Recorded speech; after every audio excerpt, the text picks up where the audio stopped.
প্রধানমন্ত্রীর সভাপতিত্বে নতুন সরকারের প্রথম একনেক সভা, 18টি উন্নয়ন প্রকল্প অনুমোদন, সময় মতো কাজ শেষ ও সুবিধা পৌঁছে দেওয়ার নির্দেশ প্রধানমন্ত্রীর। 7 থেকে 13 এপ্রিল জাটকা সংরক্ষণ সপ্তাহ উদযাপন করবে সরকার। জাটকা ধরা থামায় যদি ইলিশে ভরবে সাগর নদী, বলেছেন মৎস্য প্রাণী সম্পদ মন্ত্রী। অধস্তন আদালত ও ট্রাইব্যুনালের জন্য নতুন সময়সূচি নির্ধারণ, সকাল 9:30 থেকে বিকেল 3টা পর্যন্ত চলবে কার্যক্রম। তেহরানে ইসরায়েল ও যুক্তরাষ্ট্রের বিমান হামলা, বিশ্ববিদ্যালয় ও গ্যাস স্টেশন লক্ষ্যবস্তু। ইরানের সঙ্গে চুক্তি নিয়ে প্রেসিডেন্ট ট্রাম্পের হুঁশিয়ারি। এবং উজবেকিস্তানের বিপক্ষে ড্রয়ে অপেক্ষায় বাংলাদেশ, নিশ্চিত হয়নি সেমিফাইনাল।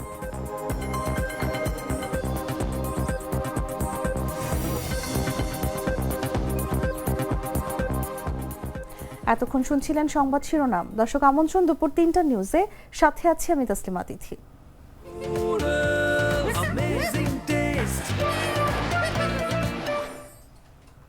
চলে যাচ্ছি পুরো খবরে।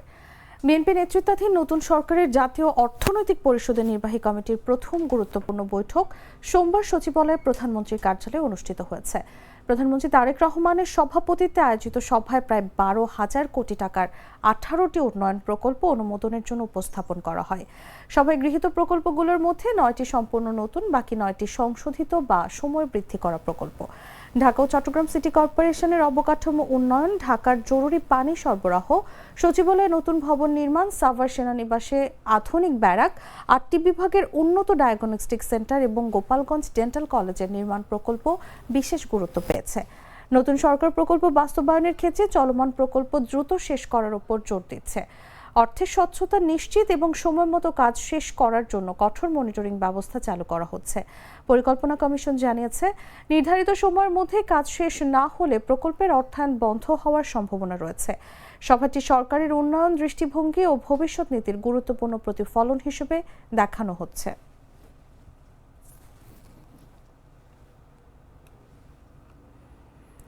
আগামী 7 থেকে 13 এপ্রিল পর্যন্ত সরকার জাটকা সংরক্ষণ সপ্তাহ পালন করবে বলে জানিয়েছেন মৎস্য প্রাণী সম্পদ মন্ত্রী মোহাম্মদ আমিনুর রশিদ। জাটকা সংরক্ষণ সপ্তাহ 2026 উপলক্ষে সোমবার সচিবালয়ে আয়োজিত এক সংবাদ সম্মেলনে মন্ত্রী কথা জানান। মন্ত্রী বলেন, ইলিশের টেকসই ও স্থায়িত্বশীল উৎপাদন নিশ্চিত করতে প্রতি বছর জাতীয়ভাবে সমন্বিত কার্যক্রম গ্রহণ করা হয়ে থাকে। এর ধারাবাহিকতায় মৎস্যজীবী, ইলিশ ব্যবসায়ী, আড়তদার, ভোক্তা সহ সব শ্রেণীর জনগণের মধ্যে সচেতনতা বৃদ্ধির লক্ষ্যে প্রতি বছরের মতো এই বছরও 7 থেকে 13 এপ্রিল পর্যন্ত জাটকা সংরক্ষণ সপ্তাহ 2026 উদযাপন করা হবে। সমৃদ্ধ বৃষ্টি জেলায় জাটকা সংরক্ষণ সপ্তাহ 2026 উদযাপন করা হবে। এ লক্ষ্যে 3 দিনব্যাপী কেন্দ্রীয় এবং মাঠ পর্যায়ে অর্থাৎ জেলা উপজেলা পর্যায়ে যুগ উপযোগী কর্মসূচি পালন করা হবে। ইলিশ আমাদের জাতীয় মাছ এবং জাতীয় অর্থনীতিতে এর গুরুত্ব অপরিসীম। দেশের কৃষ্টি, সংস্কৃতি ও ঐতিহ্যের সাথে ইলিশ ওতপ্রোতভাবে জড়িত। জনসাধারণের পুষ্টি চাহিদা পূরণ, কর্মসংস্থান সৃষ্টি, জেলেদের জীবন জীবিকা নির্বাহ, গ্রামীণ অর্থনীতিকে সচল রাখা এবং দেশের আর্থসামাজিক উন্নয়নে ইলিশ মাছের গুরুত্ব অপরিসীম। দেশের মোট মৎস্য উৎপাদনে ইলিশের অবদান 9.79%। দেশজ জিডিপিতে ইলিশের অবদান প্রায় 1%। বিশ্বে মোট উৎপাদিত ইলিশের প্রায় 80%-এর বেশি আহরিত হয় দেশের নদ নদী, মোহনা ও সাগর থেকে। সারা দেশের অধস্তন আদালত ও ট্রাইব্যুনালগুলোর নতুন সময়সূচি নির্ধারণ করেছে সুপ্রিম কোর্ট প্রশাসন। রোববার রাতে সংক্রান্ত একটি বিজ্ঞপ্তি সুপ্রিম কোর্টের ওয়েবসাইটে প্রকাশ করা হয়েছে। প্রধান বিচারপতির আদেশে হাইকোর্ট বিভাগের রেজিস্ট্রার মোহাম্মদ শফিকুর রহমান বিজ্ঞপ্তি জারি করেন। বিজ্ঞপ্তি অনুযায়ী নতুন সময় অনুযায়ী সকাল 9:30 থেকে বিকেল 3:30 পর্যন্ত কোর্ট চলবে। দুপুর 1টা থেকে 1:30 পর্যন্ত জোহরের নামাজ ও মধ্যাহ্নভোজের জন্য বিরতি থাকবে। পরবর্তী নির্দেশনা না দেওয়া পর্যন্ত এই সময় অনুযায়ী আদালত চলবে। শুক্র শনিবার আগের মতোই সাপ্তাহিক ছুটি থাকবে। বাছাইকৃত লাল সরিষার দানা থেকে তৈরি হয় প্রাণ সরিষার তেল, আসল ঝাঁঝে আসল স্বাদে। জানাবো আন্তর্জাতিক সংবাদ।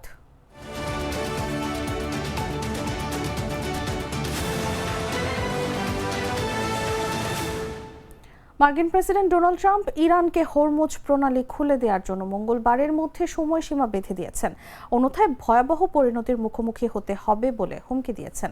ট্রাম্পের সতর্ক বার্তার পর ইরান জানিয়েছে তাদের অবকাঠামোর ওপর যে কোনো হামলার যথাযথ জবাব দেওয়া হবে। এদিকে উপসাগরীয় অঞ্চলে কুয়েতে বিদ্যুৎ ও তেল কেন্দ্র সহ বিভিন্ন স্থানে হামলা অব্যাহত রয়েছে। বিস্তারিত জাগো ডেস্ক রিপোর্টে।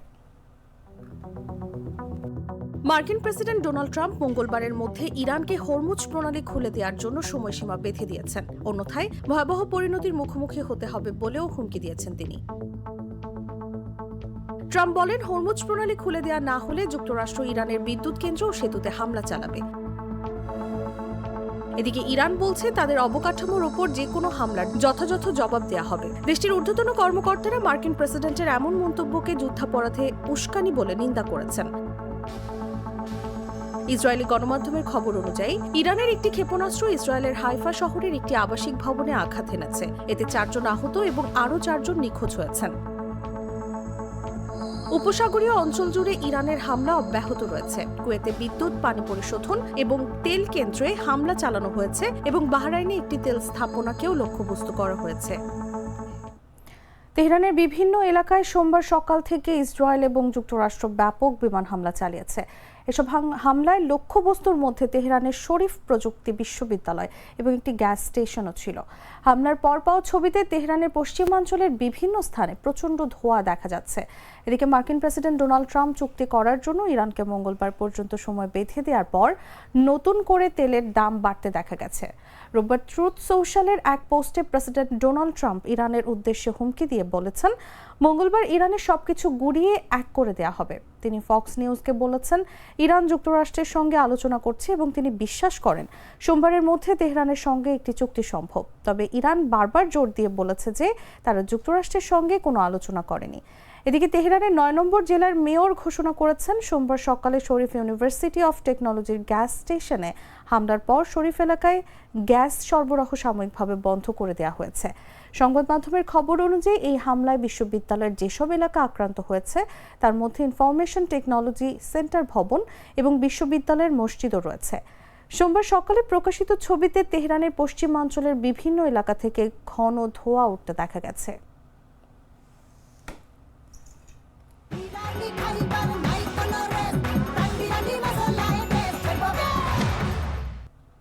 সংবাদ শেষ করব খেলার খবর জানিয়ে।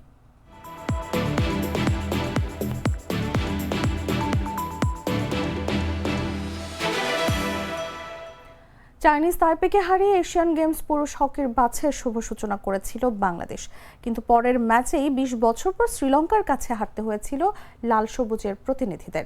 এবার মাঠ ছাড়তে হয়েছে উজবেকিস্তানের বিপক্ষে 1-1 গোলে ড্র করে। এই ম্যাচে জয় পেলেই নিশ্চিত হয়ে যেত এশিয়ান গেমসের টিকিট সহ সেমিফাইনাল, কিন্তু জিততে না পারায় তা সম্ভব হয়নি।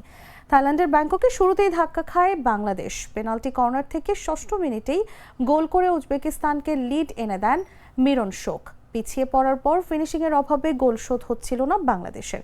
একেবারে ম্যাচের শেষ কোয়ার্টারে 46 মিনিটে পেনাল্টি স্ট্রোক থেকে গোল করে সমতায় ফেরান আমিরুল ইসলাম।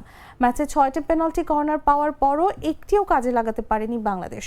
বাছাই পর্বের 3 ম্যাচ শেষে বাংলাদেশ ও উজবেকিস্তান উভয়েরই সংগ্রহ 4 পয়েন্ট। তবে উজবেকিস্তান সেমির টিকিট কেটে ফেলেছে গোল ব্যবধানে এগিয়ে থাকায়। তবে এখনও স্বপ্ন ফুরিয়ে যায়নি এশিয়ান গেমসে খেলার। বাছাই পর্বে 9 দলে থেকে শীর্ষ 6টি দল মূল পর্বে যাওয়ার সুযোগ পাবে। ফলে পঞ্চম বা ষষ্ঠ হওয়ার লড়াইয়ে জিততে পারলেই কাঙ্ক্ষিত এশিয়ান গেমসের টিকিট নিশ্চিত করতে পারবে বাংলাদেশ।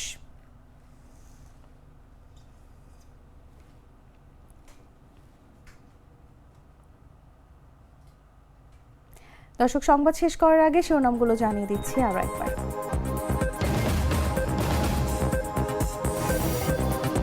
প্রধানমন্ত্রীর সভাপতিত্বে নতুন সরকারের প্রথম একনেক সভা। 18টি উন্নয়ন প্রকল্প অনুমোদন, সময় মতো কাজ শেষ ও সুবিধা পৌঁছে দেওয়ার নির্দেশ প্রধানমন্ত্রীর। 7 থেকে 13 এপ্রিল জাটকা সংরক্ষণ সপ্তাহ উদযাপন করবে সরকার। জাটকা ধরা থামাই যদি ইলিশে ভরবে সাগর নদী, বলেছেন মৎস্য ও প্রাণী সম্পদ মন্ত্রী। অধস্তন আদালত ও ট্রাইব্যুনালের জন্য নতুন সময়সূচি নির্ধারণ। সকাল 9:30 থেকে বিকেল 3টা পর্যন্ত চলবে কার্যক্রম। তেহরানে ইসরায়েল ও যুক্তরাষ্ট্রের বিমান হামলা, বিশ্ববিদ্যালয় ও গ্যাস স্টেশন লক্ষ্যবস্তু। ইরানের সঙ্গে চুক্তি নিয়ে প্রেসিডেন্ট ট্রাম্পের হুঁশিয়ারি। এবং উজবেকিস্তানের বিপক্ষে ড্রয়ের অপেক্ষায় বাংলাদেশ, নিশ্চিত হয়নি সেমিফাইনাল।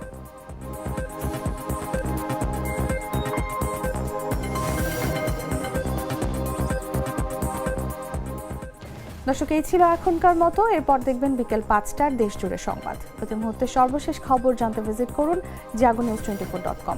ফলো করুন আমাদের ভেরিফাইড ফেসবুক পেজ এবং সাবস্ক্রাইব করুন জাগো নিউজের ইউটিউব চ্যানেল। ধন্যবাদ সবাইকে।